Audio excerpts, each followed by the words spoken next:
Welcome to International Bird Rescue. My name is Kylie Clutterbuck. I'm the Center Manager for our Los Angeles Wildlife Clinic. This facility alone rehabilitates hundreds of oiled birds every year, many of whom became oiled right off of our coast due to natural sea.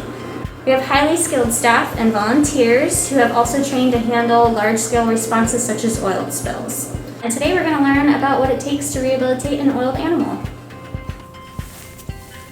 PPE is really important when handling oiled animals. It's important to keep ourselves safe and keep oil off of our skin, so we use nitrile gloves to help protect our hands. We use coverings such as Tyvek to help protect our clothes and the rest of our bodies.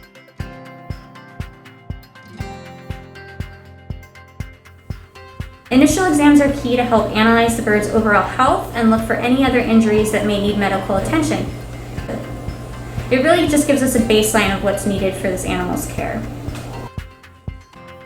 One of the most common misconceptions is that an oiled animal needs to be washed right away, but the bird must be healthy enough to endure extreme stress, and stabilization is key. So here we focus on hydration, nutrition, and giving the animal time to stabilize and become strong enough.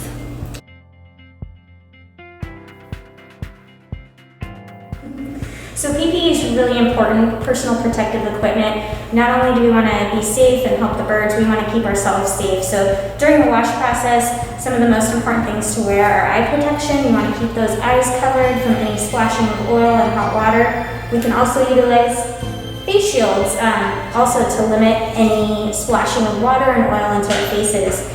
We use nice PVC gloves here that go up past our elbows to really help keep our hands clean and protected as well. You don't want your hands in oily water, and wonderful wash aprons to keep our clothes nice and dry while we wash all these animals.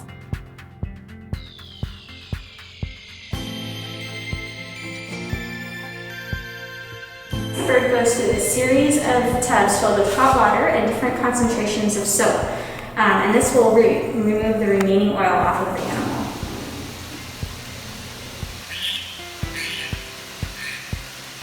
Rinse is the final step in the wash process.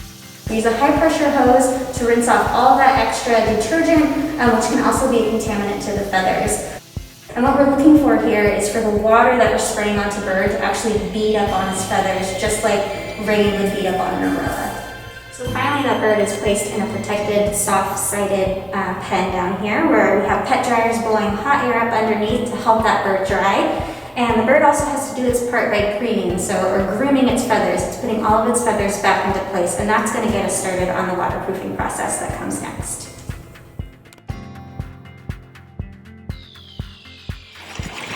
So once washed and dried, birds are then placed in one of our diving pools outside where they continue to waterproof by working on their feather alignment and conditioning their feathers.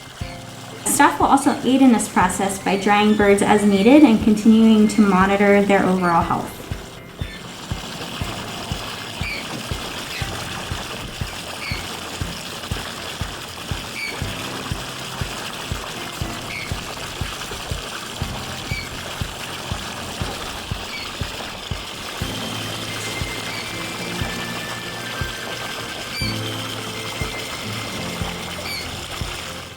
It's up to us to double check and make sure that all the spots are in fact dry. So we bring birds in periodically to check their waterproofing, and we want to be thorough to make sure that we're not missing any small spots that could compromise their waterproofing. So generally we check under the wings first, making sure that everything is dry under there, and then we turn the bird on its back for a short period of time and really methodically go through the chest and abdomen area, checking under the dense feathers to make sure that the down and all the feathers underneath are nice and fluffy and dry.